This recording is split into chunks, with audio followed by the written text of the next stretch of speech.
반갑습니다. 저는 황선우라고 합니다. 오늘은 가수 겸 배우이신 서인국 씨에 대해 말씀드리려 합니다. 우선 서인국 씨는 현재 드라마 어느 날 우리 집 현관으로 멸망이 들어왔다와 영화 파이프라인 개봉을 앞두고 있네요. 배우로서의 활동을 많이 준비하고 계신 것으로 보입니다. 또한 서인국 씨가 국민들에게 임팩트 있게 다가왔던 것 역시 2012년에 방영했던 응답하라 1997이라는 드라마였죠. 그런데 아시다시피 서인국 씨는 배우이기 전에 가수입니다. 대한민국이 한때 오디션 프로그램 열풍이 불었던 적이 있었는데요.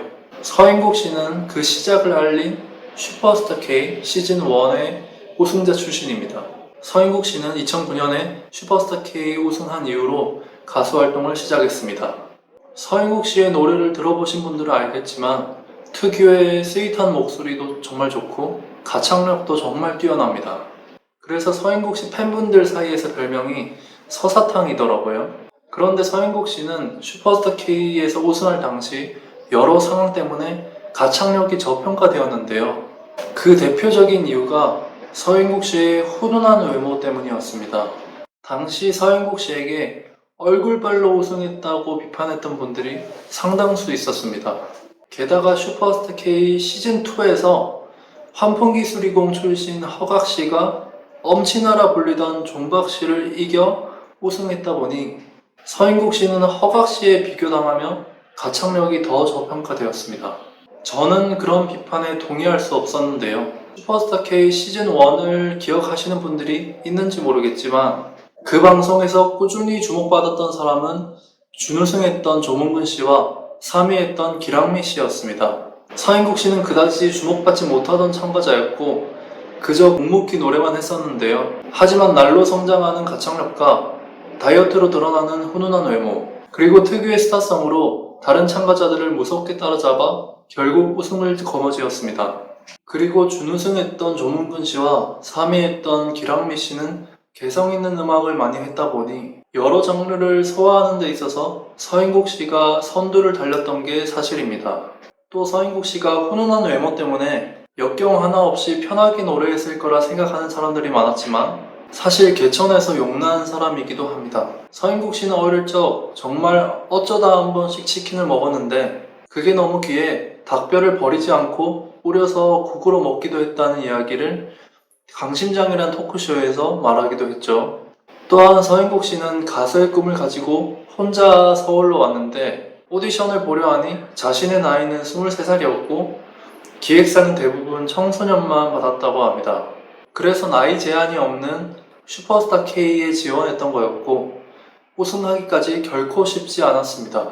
그런데 얼굴빨로 우승했다는 이야기를 들으니 서인국 씨는 자존심이 많이 상했을 거라 생각합니다. 물론 서인국 씨가 가수로 데뷔한 이후 했던 활동에 대해서는 저 개인적으로도 아쉬운 게 있습니다.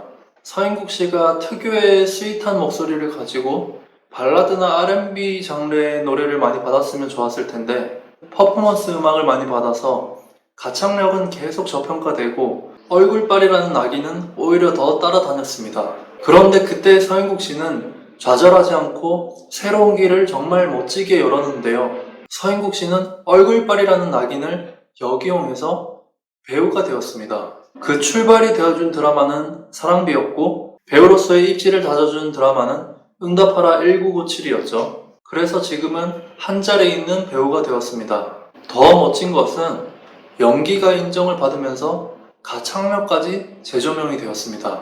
저는 서인국 씨의 이런 모습 때문에 굉장히 좋아하는데요. 더 나아가 정말 존경스럽고 닮고 싶은 면이 있습니다. 밑바닥에서부터 차근차근 올라온 것과 사람들이 어이없는 비난을 해도 꿋꿋하게 자신의 길을 걸어가는 그 모습을 배우고 싶습니다. 혹시 여러분들에게도 어이없는 비난을 하는 사람들이 있나요?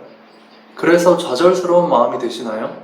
그럴 때는 서인국 씨가 어떻게 지금의 자리까지 왔는지 생각해 보시길 바랍니다. 어이없는 비난을 받더라도 그것을 역이용할 줄 아는 지혜, 그리고 힘든 상황이 오더라도 포기하지 않고 새로운 길을 개척할 줄 아는 침착함은 오늘날의 청년들이 꼭 배워야 하는 자세라고 생각합니다. 보통 인생 강연은 나이가 많은 사람들이 해야 한다고 생각하는데요. 저는 20대 시절의 서인국이라면 청춘들에게 굉장히 좋은 길을 제시해 줄 수 있을 거라고 생각합니다.